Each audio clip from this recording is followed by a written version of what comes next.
Hi Roxanne, today I'm just going to give you some information about how to heal appropriately with Cardi, who is going to try her best to behave for this, but I know it's hard. You always have to be mindful of the fact that she still is a puppy, so she has a very short attention span, and when you are working with her, whether it be placing her or walking her or doing door boundaries, it's just going to have to be smaller snippets of time because she just doesn't have the patience of an older dog. So whenever you're feeling frustrated, come. Just put her up, put her back in her kennel and call it quits. Out. Nope, out. And I'm just showing you all this because this is what she's going to be doing. And just like you would with a toddler or a child, you're going to fix her, make sure that she doesn't do what she shouldn't be doing. Sit, Cardi. Good, sit. So with the heel, you're just going to use a regular leash. I usually tell people to put the loop over your right wrist.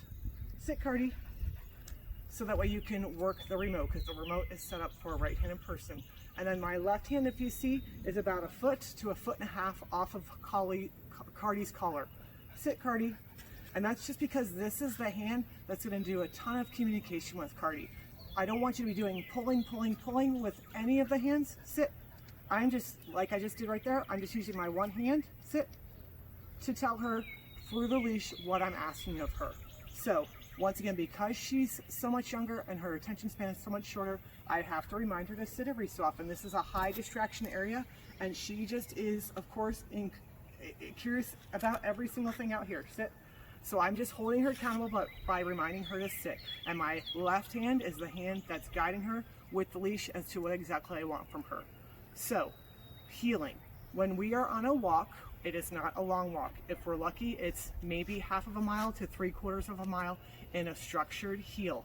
With the heel, I want her collar that she's wearing right next to my leg. So when we're out on a walk, I don't want her 2 or 3 or 4 feet in front of me, to the side of me, behind me. Come. I want her to be right next to me. Come. Good. Sit. And this is so that, sit. See, once again, my left hand.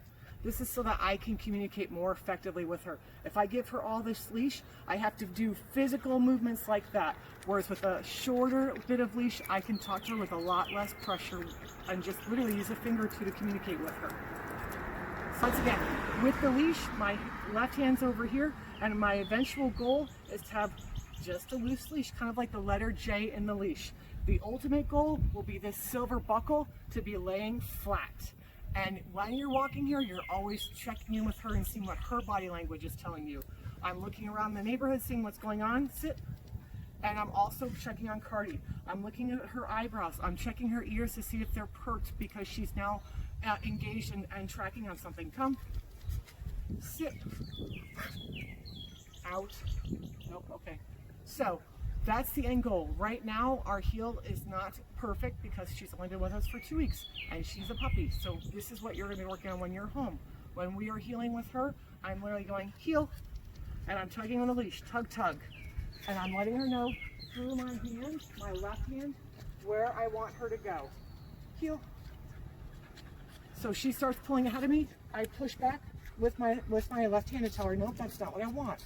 So if you look from the behind the back, you're going to see that my left hand is really talking to her the whole entire time because she wants to go do something else. And while I'm doing gestures with my left hand, I'm also tapping on the collar to say, hello, I'm talking to you. So like I said, this is how your walk in the beginning, sit, is going to be. It's frustrating for people that are not used to this, and you feel like you're quote unquote punishing your dog the whole entire time. Well, I'm not. I'm working on number 10. I'm just communicating to her what I'm asking of her.